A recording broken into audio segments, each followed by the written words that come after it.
ವಿದ್ಯಾರ್ಥಿಗಳಿಗೆ ಬೆಳಗಿನ ಶುಭೋದಯ. ಯೂಟ್ಯೂಬ್ ತರಗತಿಗಳಿಗೆ ಸ್ವಾಗತ. ನನ್ನ ಹೆಸರು ಎಂ.ಎ. ಉಮೇಶ್ ಬಾಬು. ಶ್ರೀ ಮರಳುಸಿದ್ದೇಶ್ವರ ಸ್ಮಾರಕ ನಾಗಸಮುದ್ರ ಶಿಖರಣ್ಣ ಪ್ರೌಢಶಾಲೆ, ಬೆಂಡೆಕೆರೆ, ಅರಸೀಕೆರೆ ತಾಲೂಕು, ಹಾಸನ ಜಿಲ್ಲೆ. ಇಲ್ಲಿ ಸಮಾಜ ವಿಜ್ಞಾನ ಶಿಕ್ಷಕರಾಗಿ ಮತ್ತು ಮುಖ್ಯೋಪಾಧ್ಯಾಯರಾಗಿ ಸೇವೆಯನ್ನು ಸಲ್ಲಿಸುತ್ತಿದ್ದೇನೆ.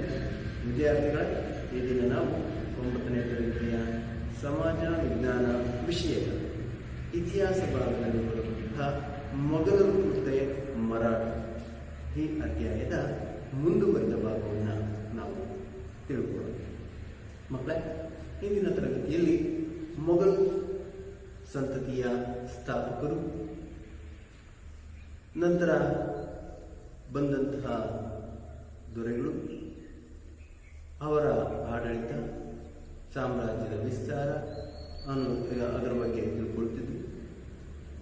ಮೊಘಲ್ ಸಂತತಿಯ ಸ್ಥಾಪಕರು ಯಾರು ಅನ್ನೋದನ್ನು ನಾವು ತಿಳಿಯೋದಾದ್ರೆ, ಬಾಬರ್ ಈತ ಮೊಘಲ್ ಸಂತತಿಯ ಸಂಸ್ಥಾಪಕ ದೊರೆಗಳಲ್ಲಿ ಒಬ್ಬ. ಈತ ಭಾರತದಲ್ಲಿ ಮೊಘಲ್ ಸಂಸ್ಥಾನಕ್ಕೆ ಅಥವಾ ಮೊಘಲ್ ಆಧಿಪತ್ಯಕ್ಕೆ ಭದ್ರವಾದಂತಹ ಅಡಿಪಾಯವನ್ನು ಹಾಕ್ತಾನೆ. ಈತನ ನಂತರ ಈತನ ಮಗ ಹುಮಾಯೂನ್ ಸಿಂಹಾಸನರೂಢನಾದ. ಈತನ ಆಳ್ವಿಕೆಯ ಅವಧಿಯಲ್ಲಿ ಶೇರ್ ಶಹಾ ಈತನನ್ನ ಪದಚ್ಯುತಗೊಳಿಸಿ ದೆಹಲಿಯ ಸಿಂಹಾಸನರೂಢನಾದ. ಶೇರ್ ಶಾ 5 ವರ್ಷದ ಆಳ್ವಿಕೆಯ ನಂತರ ಪುನಃ ಹುಮಾಯೂನ್ ದೆಹಲಿಯ ಗದ್ದುಗೆಯನ್ನು ಏರ್ತಾನೆ.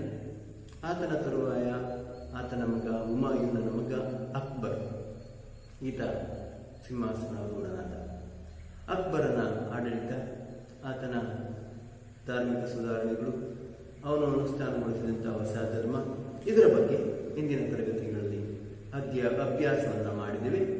ಅದರ ಮುಂದುವರೆದ ಭಾಗವನ್ನು ನಾವು ಗಮನಿಸ್ತಾ ಹೋಗೋಣ. ಮಕ್ಕಳೇ, ಅಕ್ಬರನ ತರುವಾಯ ದೆಹಲಿಯ ಸಿಂಹಾಸನರೂಢನಾದಂಥವನು ಮತ್ತೊಬ್ಬ ಮೊಘಲ್ ದೊರೆ ಶಹಜಾನ್. ಶಹಜಾನನ ಅವಧಿಯಲ್ಲಿಯೂ ಸಹ ಮೊಘಲರ ದಾಳಿಗಳು ದಕ್ಷಿಣ ಭಾರತದ ಮೇಲೆ ಮುಂದುವರೆದವು. ಆಫ್ಘಾನಿಸ್ತಾನದ ನೋಬೆಲ್ ಖಾನ್ ಜಹಾನ್ ಲೋಧಿಯಾ ಇವನ ವಿರುದ್ಧ ದಂಗೆ ಎದ್ದು ಸೋತ. ಅಲ್ಲದೆ ಸಾಲಿವಾಹನ ಶಕೆ 1632 ಪೋರ್ಚುಗೀಸರನ್ನ ಸೋಲಿಸಿ ಹೂಗ್ಲಿಯನ್ನ ಶಹಜಾನ್ ತನ್ನ ವಶಕ್ಕೆ ತೆಗೆದುಕೊಂಡ. ಅಹಮದ್ ನಗರವನ್ನ ತನ್ನ ಅಧೀನಕ್ಕೆ ತೆಗೆದುಕೊಂಡ.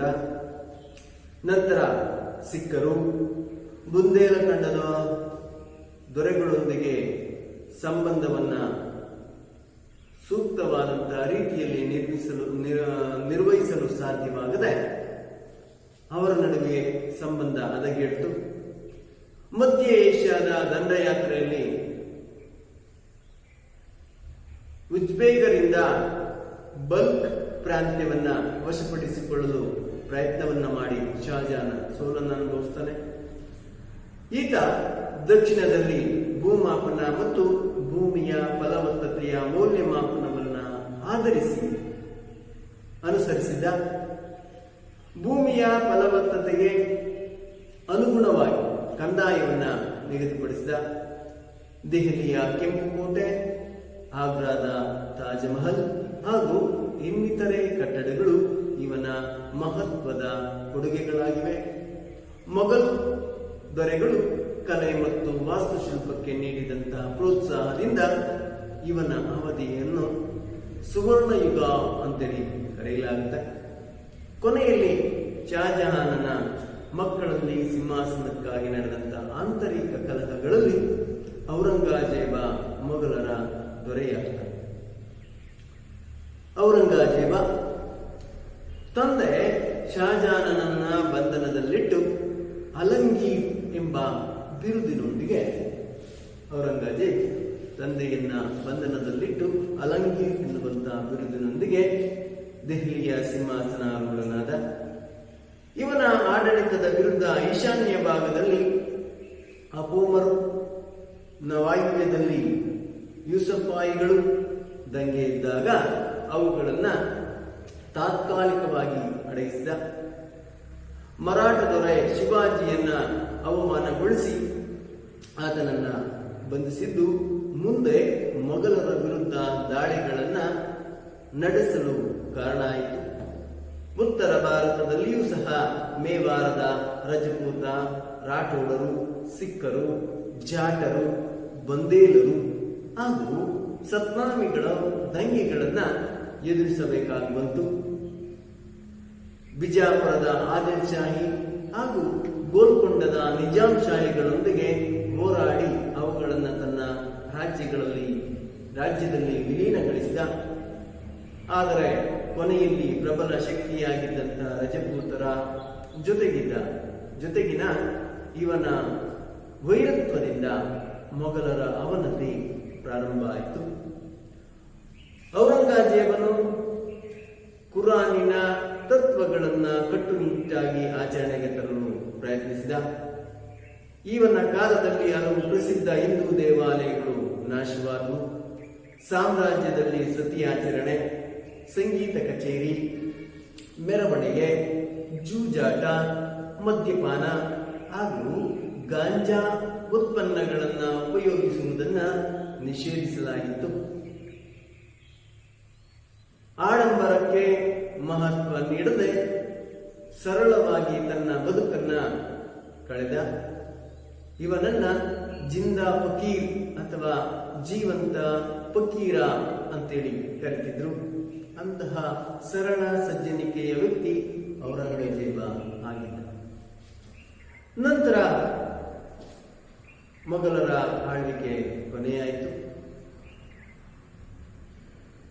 ಭಾರತದ ಸಂಸ್ಕೃತಿ, ಕಲೆ, ವಾಸ್ತುಶಿಲ್ಪಕ್ಕೆ ಮೊಘಲರ ಕೊಡುಗೆಗಳೇನು, ಆಡಳಿತ ವ್ಯವಸ್ಥೆಯಲ್ಲಿ ಯಾವ ಸುಧಾರಣೆಗಳನ್ನು ತಂದಿದ್ರು, ಆಡಳಿತವನ್ನ ಯಾವ ರೀತಿ ನಡೆಸಿದ್ರು ಅನ್ನುವುದನ್ನ ಈ ಮೊಘಲರ ಕೊಡುಗೆಗಳಲ್ಲಿ ನಾವು ತಿಳ್ಕೊಳ್ಳೋಣ. ಮೊಘಲರು ಕೇವಲ ಸಾಹಿತ್ಯ, ಕಲೆ, ವಾಸ್ತುಶಿಲ್ಪದ ಪೋಷಕರಷ್ಟೇ ಅಲ್ಲದೆ ಆಡಳಿತ, ಕಂದಾಯ, ಸಮಾಜದಲ್ಲೂ ಸಹ ಅನೇಕ ಸುಧಾರಣೆಗಳನ್ನು ತರುವಲ್ಲಿ ಸಾಕಷ್ಟು ಪ್ರಯತ್ನವನ್ನು ಮಾಡಿದರು. ಮೊಘಲರ ಕಾಲದ ಆಡಳಿತ ವ್ಯವಸ್ಥೆಯನ್ನು ನಾವು ಗಮನಿಸಿದ್ರೆ ಸುಮಾರು 2 ಶತಮಾನಗಳ ಕಾಲ ರಾಜಕೀಯ ಅಧಿಕಾರವನ್ನ ಹೊಂದಿದ್ದಂತಹ ಮೊಘಲರು ವಿವಿಧ ಕ್ಷೇತ್ರಗಳಿಗೆ ಮಹತ್ವದ ಕೊಡುಗೆಗಳನ್ನು ನೀಡಿದ್ದಾರೆ. ಮೊಘಲರ ಆಡಳಿತವು ವಂಶಪಾರಂಪರ್ಯವಾಗಿತ್ತು. ಕೇಂದ್ರೀಕೃತ ನಿರಂಕುಶ ಪ್ರಭುತ್ವವಾಗಿದ್ದು ರಾಜನು ಹೆಚ್ಚಿನ ಅಧಿಕಾರವನ್ನ ಪಡೆದಿದ್ದ. ತಮ್ಮನ್ನು ಸಾಮ್ರಾಟರೆಂದು ಪರಿಗಣಿಸಿ ದಾದಾ ಶಹಾ ಎಂಬ ಬಿರುದನ್ನ ಪಡೆದಿದ್ರು. ಸುಲ್ತಾನನನ್ನ ಸರ್ಕಾರದ ಮುಖ್ಯಸ್ಥ, ದಂಡನಾಯಕ ಹಾಗೂ ನ್ಯಾಯಾಂಗದ ಮುಖ್ಯಸ್ಥನಾಗಿದ್ದ. ಈತನಿಗೆ ಆಡಳಿತದಲ್ಲಿ ಸಲಹೆ ನೀಡಲು ಮಂತ್ರಿಗಳು ಹಾಗೂ ಅಧಿಕಾರಿಗಳಿದ್ರು. ಇವರನ್ನ ನೇಮಿಸುವ ಹಾಗೂ ತೆಗೆಯುವ ಅಧಿಕಾರವನ್ನ ಸುಲ್ತಾನರು ಹೊಂದಿದ್ರು. ಮನ್ಸಬ್ದಾರರ ನೇಮಕ, ಜಾಗೀರು ನೀಡುವುದು ಹಾಗೂ ಕಾನೂನು ರೂಪಿಸುವುದು ದೊರೆಯ ಮುಖ್ಯ ಕರ್ತವ್ಯಗಳಾಗಿದ್ದವು. ಇವರ ಆಳ್ವಿಕೆಯ ಅವಧಿಯಲ್ಲಿ ಪರ್ಷಿಯನ್ ಭಾಷೆ ಆಡಳಿತದ ಭಾಷೆಯಾಗಿತ್ತು. ಸಾಮ್ರಾಜ್ಯವನ್ನ ಪ್ರಾಂತ್ಯ, ಸರ್ಕಾರ ಹಾಗೂ ಪರಗಣಗಳೆಂದು ವಿಂಗಡಿಸಲಾಗಿತ್ತು. ಕೇಂದ್ರ ಸರ್ಕಾರದಲ್ಲಿ ವಕೀಲ್, ದಿವಾನ್, ಮೀರ್ ಬಕ್ಷಿ ಹಾಗೂ ಮುಖ್ಯ ಸದರ್ ಪ್ರಮುಖ ಮಂತ್ರಿಗಳಾಗಿದ್ದರು. ಕೇಂದ್ರ ಸರ್ಕಾರದಲ್ಲಿ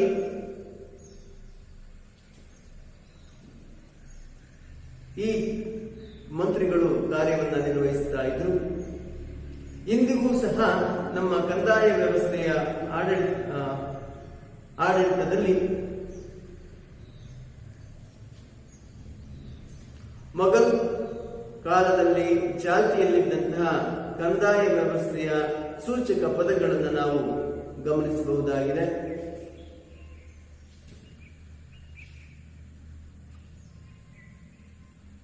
ಇವರ ಅಷ್ಟೇ ಅಲ್ಲದೆ ರಾಜನಿಗೆ ಸಲಹೆ ಮತ್ತು ಸೂಚನೆಗಳನ್ನು ನೀಡಲಿಕ್ಕೆ ಮೇಲ್ಕಂಡ ಮಂತ್ರಿಗಳಷ್ಟೇ ಅಲ್ಲದೆ ರಾಜ್ಯಪಾಲ, ಬಕ್ಷಿ, ವಕಿಯ, ನವೀಸ್, ಕೊತ್ವಾಲ್, ಫೌಜದಾರ್, ಅಮಲ್, ಗುಜಾರ್ ಹಾಗೂ ಬತಿಕ್ಷಿ ಎಂಬ ಅಧಿಕಾರಿಗಳು ಆಡಳಿತದಲ್ಲಿ ನೆರವನ್ನ ನೀಡುತ್ತಿದ್ದರು. ನಂತರ ಕಂದಾಯ ವ್ಯವಸ್ಥೆಯ ಬಗ್ಗೆ ನಾವು ಗಮನಿಸುವುದಾದರೆ ಮೊಘಲರ ಕಾಲದ ಕಂದಾಯ ವ್ಯವಸ್ಥೆ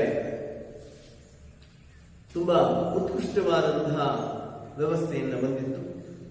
ಈ ಸಾಮ್ರಾಜ್ಯದಲ್ಲಿ ಬಹುಸಂಖ್ಯಾತರು ಕೃಷಿಕರಾಗಿ ಭೂಮಿಯನ್ನ ಉಳುಮೆ ಮಾಡಿ ವ್ಯವಸಾಯವನ್ನ ಮಾಡಿ ಸರ್ಕಾರಕ್ಕೆ ಇಂತಿಷ್ಟು ಕಂದಾಯವನ್ನ ಸಲ್ಲಿಸಿದೆ. ಈ ಕಂದಾಯ ಭೂಮಿಯ ಫಲವತ್ತತೆಯನ್ನ ಆಧರಿಸಿ ಸಂಗ್ರಹಿಸಲಾಗುತ್ತಿತ್ತು. ಕೃಷಿ ಭೂಮಿಯನ್ನ ಅಳತೆ ಮಾಡಿ ಕಂದಾಯ ನಿಗದಿಪಡಿಸಲಾಗುತ್ತಿತ್ತು. ಭೂಮಿಯ ಉತ್ಪನ್ನದ 1/3 ಭಾಗವನ್ನ ನಗದು ಅಥವಾ ದವಸ ಧಾನ್ಯಗಳ ರೂಪದಲ್ಲಿ ಕಂದಾಯವನ್ನ ಸಲ್ಲಿಕೆ ಮಾಡಬೇಕಾಗಿತ್ತು. ಇವರು ಅನುಷ್ಠಾನಗೊಳಿಸಿದಂತಹ ಕಂದಾಯ ಪದ್ಧತಿಗಳು ಈಗಲೂ ಸಹ ಜಾರಿಯಲ್ಲಿರುವುದನ್ನು ನಾವು ಕಾಣಬಹುದು. ನಂತರ ಮೊಘಲರ ಕಾಲದ ಸಾಮಾಜಿಕ ವ್ಯವಸ್ಥೆಯನ್ನು ನಾವು ಗಮನಿಸುವುದಾದರೆ ಅಂದಿನ ಸಮಾಜದಲ್ಲಿ ದೊರೆ, ಮಂತ್ರಿಗಳು, ಅಧಿಕಾರಿಗಳು, ನೌಕರರಿಗೆ ಗೌರವದ ಸ್ಥಾನ ಇತ್ತು.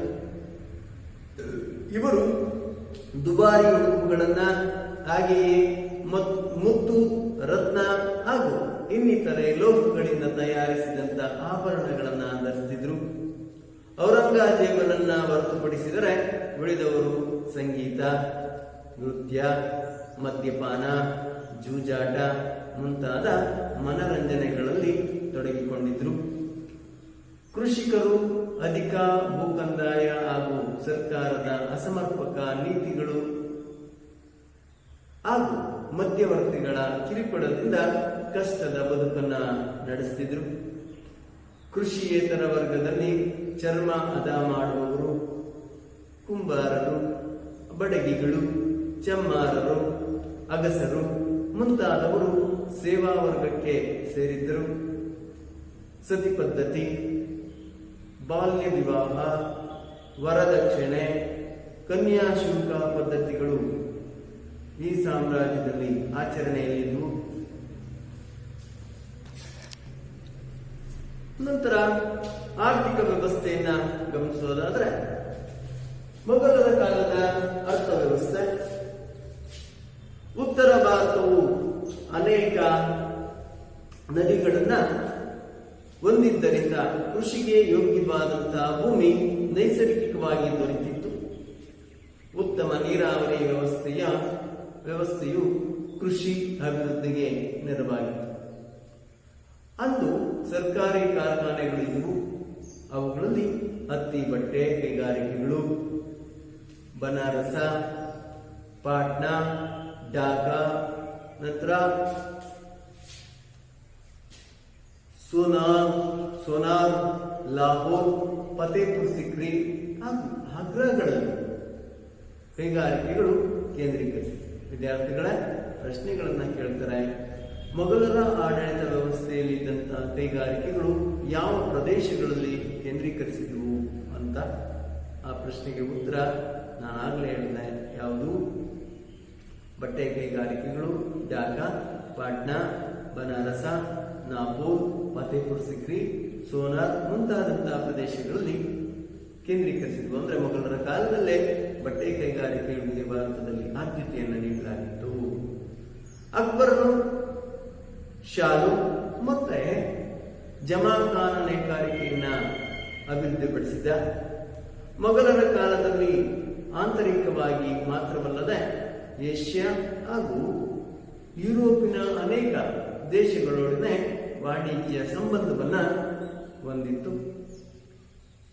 ಕಚ್ಚಾ ರೇಷ್ಮೆ, ಲೋಹಗಳು, ಕುದುರೆ, ಸುಗಂಧ ದ್ರವ್ಯ, ಬಂಗಾರ ಮತ್ತು ಬೆಳ್ಳಿಯ ಆಮದು ವಸ್ತುಗಳಾಗಿದ್ದು, ಹತ್ತಿ ಬಟ್ಟೆ, ಮೆಣಸು, ಅಫೀಮು, ಪೆಟ್ಲುಪ್ಪು ಮತ್ತೆ ಗುಣ್ಣೆ ಬಟ್ಟೆಗಳು ಪ್ರಮುಖ ರಫ್ತುಗಳಾಗಿವೆ.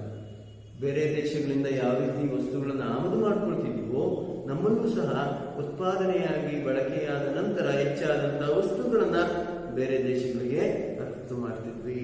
ವಿದ್ಯಾರ್ಥಿಗಳೇ, ಗಮನಿಸ್ತಿದ್ದೀರ ತಾನೆ? ಮೊಘಲರ ಕಾಲದಿಂದಲೂ ಸಹ ಭಾರತ ವಿದೇಶಿ ವ್ಯಾಪಾರವನ್ನು ಹೊಂದಿತ್ತು ಅನ್ನೋದನ್ನ ನಾವು ಈ ಒಂದು ಸಾಕ್ಷಿಗಳ ಮೂಲಕ ದೃಢೀಕರಿಸಬಹುದಾಗಿದೆ. ನಂತರ ಮೊಘಲರ ಕಾಲದ ಸಾಹಿತ್ಯ.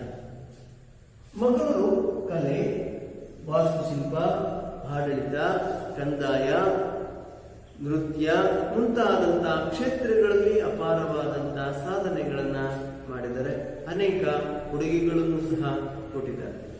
ಮೊಘಲರ ಕಾಲದ ಸಾಹಿತ್ಯವನ್ನು ನಾವು ಗಮನಿಸಿದ್ರೆ, ಮೊಘಲರ ಕಾಲದಲ್ಲಿ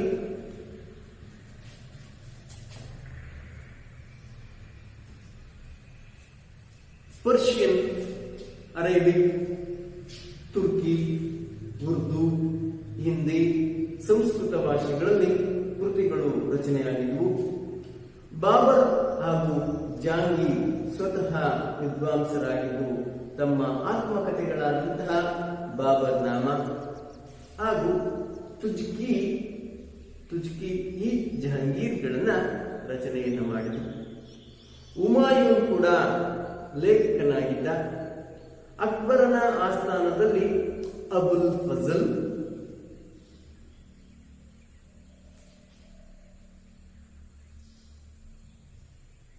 ಮತ್ತೆ ಬದೌನಿ ಮುಂತಾದಂತಹ ಕವಿಗಳು ಆಶ್ರಯವನ್ನ ಪಡೆದಿದ್ರು. ಅಬುಲ್ ಫಜಲ್ ಅಕ್ಬರಿ, ಅಕ್ಬರ್ ನಾಮ ಕೃತಿಗಳನ್ನ ಪರ್ಷಿಯನ್ ಭಾಷೆಯಲ್ಲಿ ರಚನೆಯನ್ನ ಮಾಡಿದ. ಬದೌನಿ ಈತ ರಾಮಾಯಣ, ಪೈಜಿಯು ಲೀಲಾವತಿ ಎಂಬ ಗ್ರಂಥ, ತೋದರಮಲ್ಲನು ಭಾಗವತ ಪುರಾಣವನ್ನ ಪರ್ಷಿಯನ್ ಭಾಷೆಗೆ ಭಾಷಾಂತರವನ್ನ ಮಾಡಿಸಿದ. ತುಳಸಿದಾಸರ ರಾಮಚರಿತ ಮಾನಸ, ಸೂರದಾಸರ ಸೂರಸಾಗರ್ ಹಿಂದಿ ಭಾಷೆಯಲ್ಲಿ ರಚಿತವಾದಂತಹ ಮಹತ್ವದ ಕೃತಿಗಳಾಗಿವೆ. ಅಂದ್ರೆ ಹಿಂದೂ ಕವಿಗಳಿಗೂ ಆಶ್ರಯವನ್ನು ಕೊಟ್ಟಿದ್ರು, ಪರ್ಷಿಯನ್ ಕವಿಗಳಿಗೂ ಸಹ ಆಶ್ರಯವನ್ನು ಕೊಟ್ಟಿದ್ರು.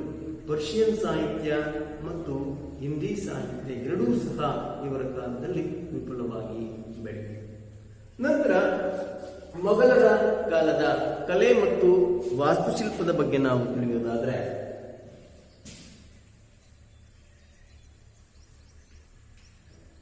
ಮೊಘಲರ ಕಾಲದ ಕಲೆ ಮತ್ತು ವಾಸ್ತುಶಿಲ್ಪಕ್ಕೆ ಮೊಘಲರು ಅಪಾರವಾದಂತಹ ಕೊಡುಗೆಗಳನ್ನು ಕೊಟ್ಟಿದ್ದಾರೆ. ಮೊಘಲರ ಕಾಲದಲ್ಲಿ ಅಕ್ಬರ್ ಹಾಗೂ ಶಹಜಾನ್ ಕಲೆ ಮತ್ತು ವಾಸ್ತುಶಿಲ್ಪಕ್ಕೆ ಗಣನೀಯವಾದಂತಹ ಕೊಡುಗೆಯನ್ನು ನೀಡಿದರು. ಇವರು ನಿರ್ಮಿಸಿದಂತಹ ಸ್ಮಾರಕಗಳು ಫತೇಪುರ್ ಸಿಕ್ರಿ,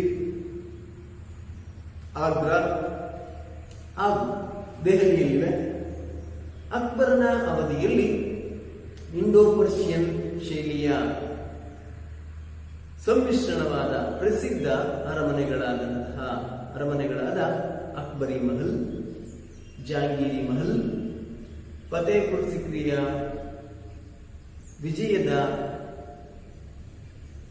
ಫತೇಪುರ್ ಸಿಕ್ರಿ ಅಥವಾ ವಿಜಯನಗರ, ಇಲ್ಲಿ ನಿರ್ಮಾಣ ಮಾಡುವಂತಹ ಪಂಚಮಹಲ್, ಜೋಧಾಬಾಯಿ ಮಹಲ್, ಬೀರ್ಬಲ್ ಮಹಲ್, ಇಬಾದತ್ ಖಾನ, ಜಾಮಿ ಮಸೀದಿ, ಬುಲಂದರ್ ದರ್ವಾಜಾ ಇವನ ಕಾಲದ ಮಹತ್ವದ ಕೊಡುಗೆಗಳು. ನಂತರ ಶಹಜಾನ ಕಾಲದಲ್ಲಿ ದೆಹಲಿಯಲ್ಲಿ ನಿರ್ಮಾಣವಾದಂತಹ ಕೆಂಪು ಕೋಟೆ, ಮೋತಿ ಮಸೀದಿ, ದಿವಾನಿ ಕಾಸ್, ರಂಗ್ ಮಹಲ್, ಕಾಸ್ ಮಹಲ್, ಮುಮ್ತಾಜ್ ಮಹಲ್ ಮುಂತಾದ ಕಟ್ಟಡಗಳನ್ನು ನಿರ್ಮಿಸಲಾಗಿತ್ತು. ಮಯೂರ ಸಿಂಹಾಸನದ ತಯಾರಿಕೆ,